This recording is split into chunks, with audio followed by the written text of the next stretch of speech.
ಕೇರಳದಲ್ಲಿ ಜನರಿಗೆ ಕುಡಿಯೋಕೆ ನೀರಿಲ್ಲ, ಜಲಾಶಯಗಳೆಲ್ಲ ಬತ್ತಿ ಹೋಗ್ತಾ ಇವೆ.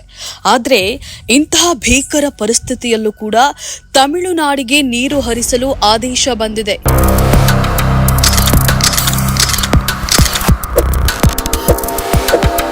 ಹೌದು, ಕಾವೇರಿ ಕಣಿವೆಯಲ್ಲಿ ಈಗ ಮತ್ತೆ ಜಲಯುದ್ಧ ಶುರುವಾಗಿದೆ.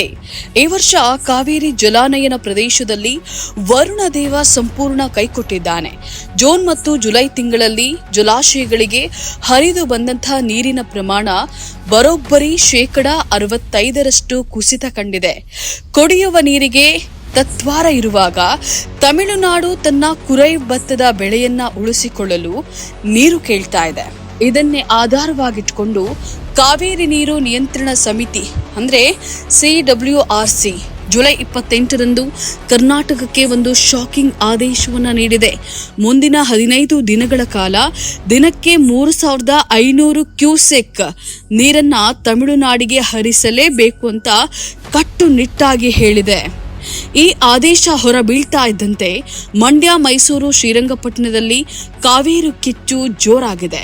ರೈತರು ಬೀದಿಗಿಳಿದು ಆಕ್ರೋಶವನ್ನ ವ್ಯಕ್ತಪಡಿಸ್ತಾ ಇದ್ದಾರೆ.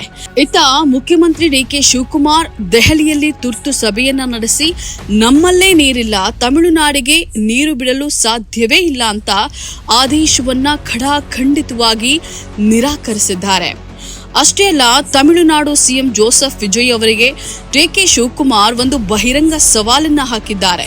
ನಿಮಗೆ ನಮ್ಮ ಪರಿಸ್ಥಿತಿ ಸಂಶಯವಿದ್ರೆ ಬನ್ನಿ, ನಮ್ಮ ಜಲಾಶಯಗಳ ಜಂಟಿ ವೈಮಾನಿಕ ಸಮೀಕ್ಷೆಯನ್ನ ನಡೆಸಿ ಸತ್ಯ ನೋಡಿ ಎಂದಿದ್ದಾರೆ.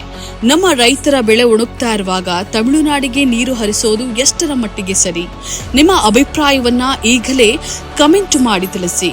ಈ ವಿಡಿಯೋವನ್ನ ಆದಷ್ಟು ಶೇರ್ ಮಾಡಿ. ಇನ್ನಷ್ಟು ವಿಡಿಯೋಗಳನ್ನ ನೋಡಲು ನಮ್ಮ ಚಾನೆಲ್ ಅನ್ನ ಸಬ್ಸ್ಕ್ರೈಬ್ ಮಾಡಿ, ಬೆಲ್ ಐಕಾನ್ ಕ್ಲಿಕ್ ಮಾಡಿ.